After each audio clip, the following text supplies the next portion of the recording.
E aí galera, vamos começar hoje uma série de aulas sobre funções.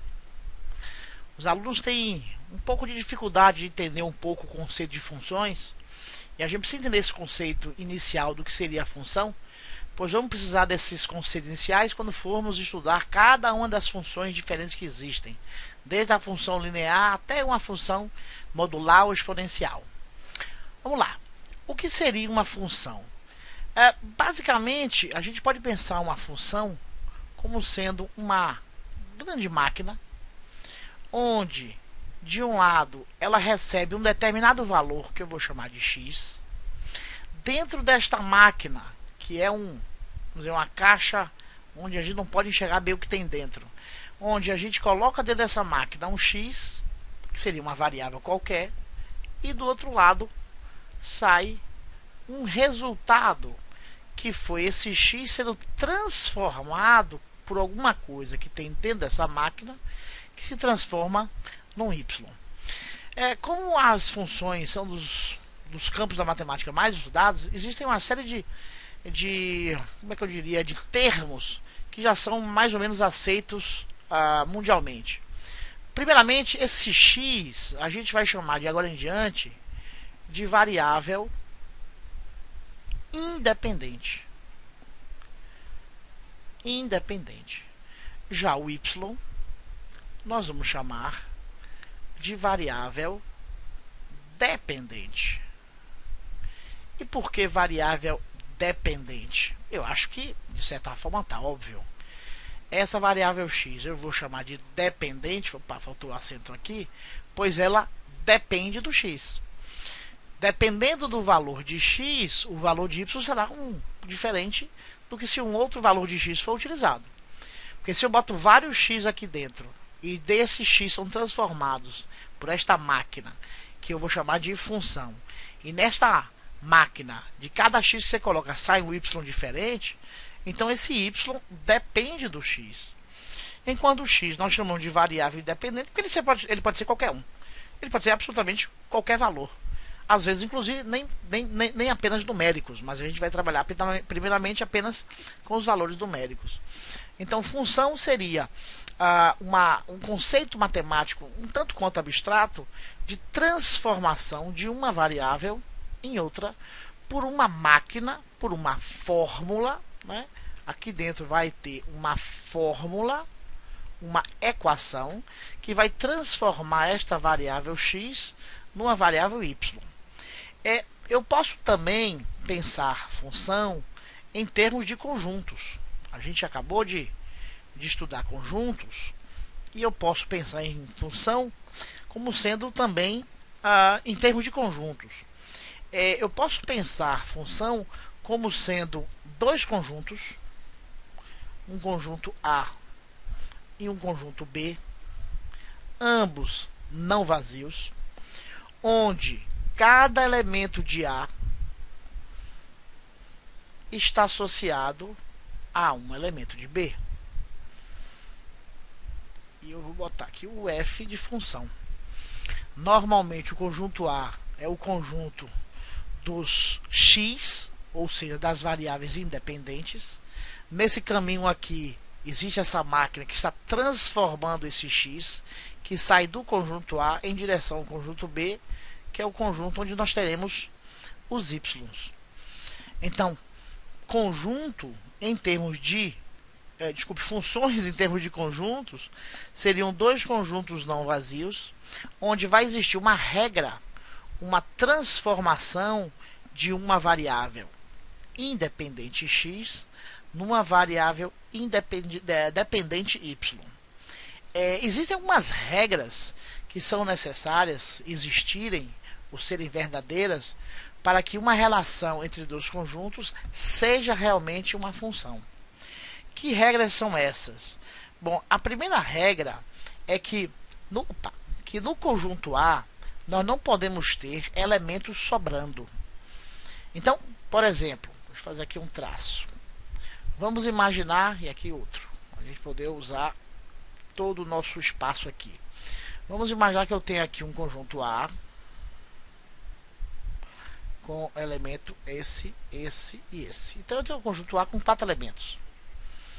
E vamos supor que eu tenho um conjunto B com 3 elementos.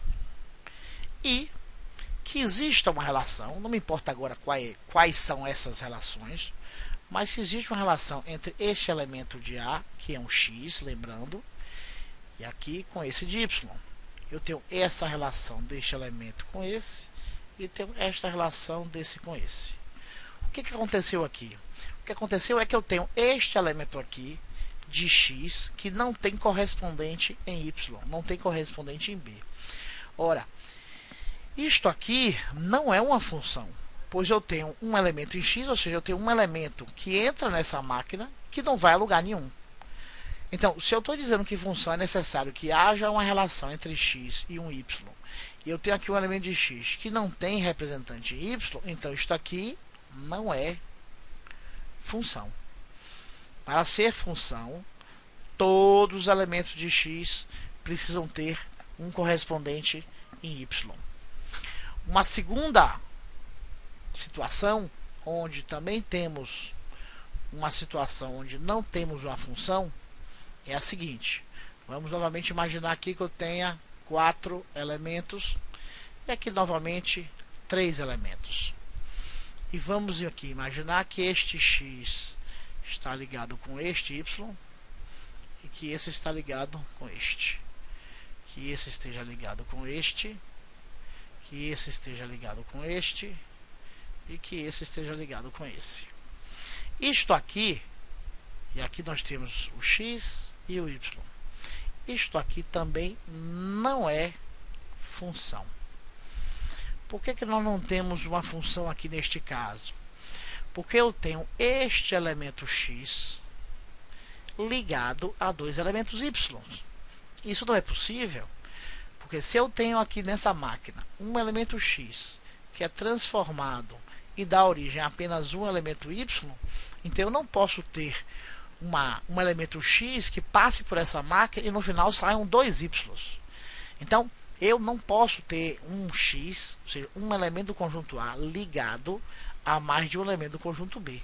Como eu também não posso ter elemento do conjunto A sobrando. Aqui outro exemplo, que nesse caso é função. Então vamos fazer um exemplo aqui de função. Então aqui eu tenho 1, 2, 3, 4. 1, 2, 3, 4, 5. E aqui eu tenho a relação deste elemento com este. Tenho este com este. Eu tenho este com este. E tenho este com este. Aqui eu tenho um conjunto A e o conjunto B. Aqui o conjunto A é o conjunto dos X, aqui o conjunto B é o conjunto dos Y. Esta relação é uma função. É função sim. Ela é função. Perceba que eu não tenho nenhum elemento de X sobrando, como eu tinha aqui, tá vendo? Aqui não é função porque eu tenho um elemento de X sobrando. Aqui eu não tenho nenhum elemento de X sobrando. Aqui eu não tenho uma função porque eu tenho no mesmo elemento de X ligado a 2 de Y. Aqui eu não tenho nenhum elemento de X ligado a 2 de Y. Então o que é que eu tenho? Eu tenho 4 elementos de A, ou seja, eu tenho 4x, eu tenho 4 variáveis independentes que passam dessa máquina e cada um deles está ligado a um Y. Então isso aqui é uma função. Não há problema de termos elementos de B, ou seja, um Y que não tenha correspondente. O que não pode haver é um X sem correspondente. Mas o Y sem correspondente não tem problema.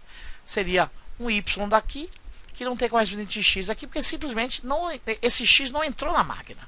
Então não há problema de termos um Y sobrando. Vamos lá seguir. Vou botar aqui de amarelo de novo. Vou fazer aqui um outro exemplo. Conjunto A e conjunto B. 1, 2, 3, 4. Então eu tenho este ligado com este, este com este, este com este, este com este. Isto aqui também, essa aqui também não é função. Opa, não é função. Perdoe aqui a terrível, minha terrível letra. Isso aqui também não é função, porque eu tenho o mesmo elemento de X ligado a 2 de Y. O mesmo elemento de X ligado a 2 de Y. Agora, em compensação, A, B, se eu tiver 4, 2, e eu tiver este ligado com este ligado com este ligado com este, e este ligado com este, isto aqui é uma função. Por que é uma função? Novamente, eu não tenho nenhum elemento de x sobrando, ou seja, todos os elementos que entraram nessa máquina deram um resultado, e nós não temos nenhum de um elemento de x, ou seja, nenhum elemento de A sendo ligado a dois elementos de B. Vamos seguir aqui então. Vamos continuar, vamos prosseguir. Como é que a gente identifica os diferentes elementos de A, de B? Bom, nós temos então o que a gente chama de domínio da função. Quem é o domínio de uma função? O domínio de uma função é o conjunto A. Nós temos também o contradomínio. Contradomínio de uma função. E quem é o contradomínio de uma função? É o conjunto B. E eu tenho ainda a imagem de uma função. E qual é a imagem de uma função? São os elementos do conjunto B, deixa eu botar aqui, elementos do conjunto B com correspondente em A. Então, por exemplo, vamos imaginar aqui que eu tenha dois conjuntos A e B. E eu tenho aqui o 2 e o 3. E aqui eu tenho o 4, o 9 e o 16. E eu tenho a seguinte relação aqui entre esses elementos. Eu tenho que o 1 esteja ligado com o 2 com o 4 e o 3 com o 9. Lembrando que esse conjunto aqui é o conjunto A e esse é o conjunto B. Ou, se preferir também, que aqui são os elementos que eu chamei de x, ou seja, a variável independente, e aqui o y seriam as variáveis independentes. Neste caso, quem é o domínio desta função? Bom, um domínio dessa função é o conjunto A. O domínio dessa função seria os números 1, 2, 3. Quem é o contradomínio desta função? O contradomínio dessa função é o conjunto B. Que é um conjunto B? 1, 4, 9 e 16. Pois são todos os elementos do conjunto B. E quem é a imagem desta função? Bom, a imagem são do conjunto B os elementos que estão ligados a pelo menos um elemento do conjunto A. E quem são eles? 1, 4 e 9. Algumas vezes a gente tem a situação do contradomínio ser igual à imagem. Por exemplo, se a gente tiver um conjunto A com 1, 2 e o conjunto B 9 e 10. E eu tiver a relação de 1 com 10 e de 2 com 9. Neste caso, quem é o domínio desta função? O domínio dessa função é o conjunto A, que é o conjunto do x.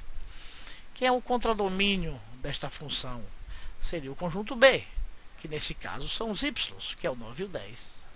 E quem é a imagem desta função? A imagem desta função também é o 9 e o 10, porque todos os elementos do conjunto B estão ligados a um dos elementos do conjunto A.